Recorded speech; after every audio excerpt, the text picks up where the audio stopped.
Assalamu alaikum and welcome to the Seed Talks. I'm Dr.Ali Shah. Today I'm going to describe Jhon Donne as a love poet. Love poetry of Jhon Donne reflects his early age experiences. As a love poet, Jhon Donne has focused his attention on worldly love. Readers witness personal experiences, feelings and emotions of the poet in love poems. However, in many sonnets, the poet has exaggerated his feelings. Somewhere he talks about the company of his beloved. Somewhere he prefers love on any other thing of life, whereas at some point he talks about the unfaithful nature of women. Nevertheless, later on he changed his attitude. Collection of divine poems is the mirror of spirituality. Although as a love poet, Jhon Donne was not practically mature, yet he was mature enough to get the attention of his readers. It is because he was a very witty kind of person. Moreover, love poems by Jhon Donne are universal in nature. Furthermore, every poem spreads light on love relationship for a man's perspective. Several features are there in Donne's poetry which separate him from common poets of his era. He was a poet of realism. Therefore, every poem narrates personality and autobiography of the poet. It is obvious to us that he has broken the convention and has used a variety of poetic devices. Conceits and hyperboles are remarkable in this regard. In addition to it, chief characteristics of Jhon Donne's poetry are the three strains: realism, no depiction of female beauty, love-limited philosophy, variety of emotions, womanhood. Let's talk about the three strains. There are three strains in the poetry of Jhon Donne, which are cynical strain, conjugal love strain, platonic strain. Cynical strain makes Donne as a good love poet. As a love poet, Jhon Donne demonstrates three strains in his love poems. First and foremost among them is the cynical strains. Nonetheless, his cynicism is always related to women's unfaithfulness. For instance, in Go and Catch a Falling Star, he gives arguments after arguments to prove that loyalty is very rare in women. One cannot find a faithful girl after doing hard efforts. He finds her, then it would have been changed until the poet reaches her. Jhon Donne may have experienced life from a wide angle, but the truth is, his experiences are only related to love relationships. When his relationship does not do more or his beloved betrays him, he becomes cynical. Thereby, cynicism is an important strain in love poetry of Jhon Donne. Let's talk about conjugal love strain. Jhon Donne finds peace and harmony in love. He sees it as a passion instead of a nasty work.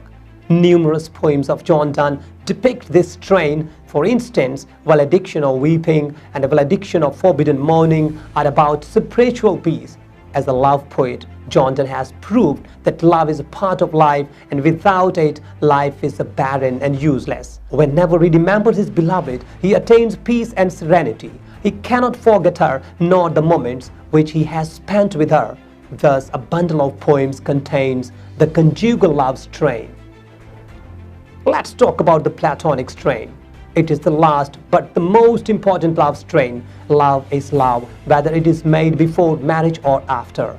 There is always spirituality in it. Donne has improved this strain and written divine poems to exemplify. In The Sun Rising, the poet considers love as the best thing on this planet.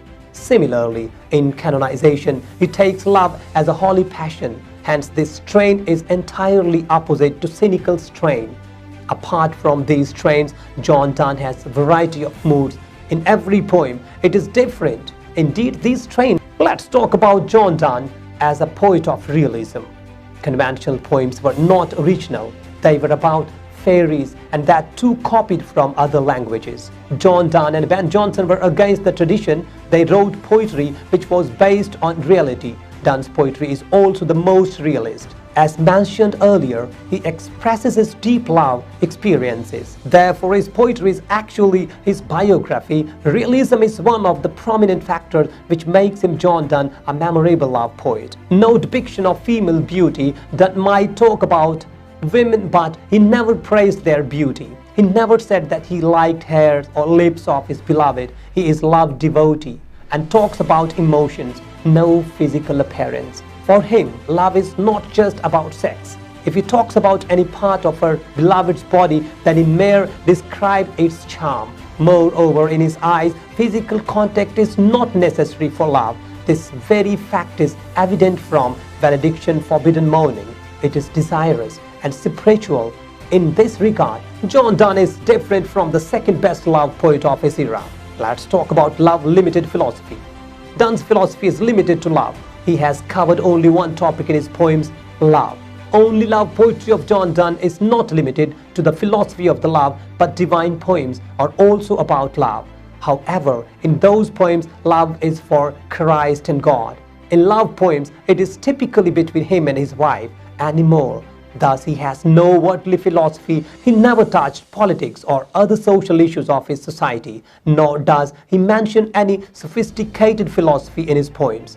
He is best in one and only the topic, love. His approach in this regard is Platonic and Petrarchan, where love for the body is not considered love but lust. Pure love is of the soul. Thus, it is another trait of Jhon Donne which makes him overall best love poet. Let's talk about the variety of emotions. Songs and sonnets are all about emotions. What makes him the best poet of every century is his wide range of emotions. No previous writer or poet has such a long list of emotions as Jhon Donne has. List of his love affairs is also long. He has spent time with many women. Some relations were temporary, whereas some were everlasting. What he experienced, he expressed it in form of poetry. Therefore, every line, each word, and every single poem of Jhon Donne is full of emotions. Hence, this capability of Jhon Donne also separates him from masses and helps him to gain the title of best love poet. Womanhood describes Donne as love poet. Donne's word might be limited to one woman, yet his attitude towards women is different in every poem. Somewhere they are loyal, whereas somewhere they are unfaithful. C.S. Lewis summarizes Donne's attitude towards women. Contempt for women is the dominant note of Donne's love poetry. In true senses, it is a wrong statement. Jhon Donne follows Petrarchan dogma, in which beloved is really worthy of love. In Go and Catch a Falling Star, he is against women nature, but a majority of Donne's poem is about love from both sides. In most of the cases, he does not degrade women, but respects them. Undoubtedly, in his early poems, his attitude was rough as well as cynical, but later on, it was much improved. To conclude, Jhon Donne has not studied love, but experienced it. He does not advise his reader, but he speaks the truth. He leaves everything on his reader to decide whether he is right or not. Donne's greatness lies within the expression of feelings and his philosophy of love. He is different. He is overwhelming, and finally we can say that Jhon Donne is the best metaphysical love poet ever witnessed in the history of English literature. I'm sure that you would like my video and subscribe my channel. Never forget to press the bell icon. Thank you very much.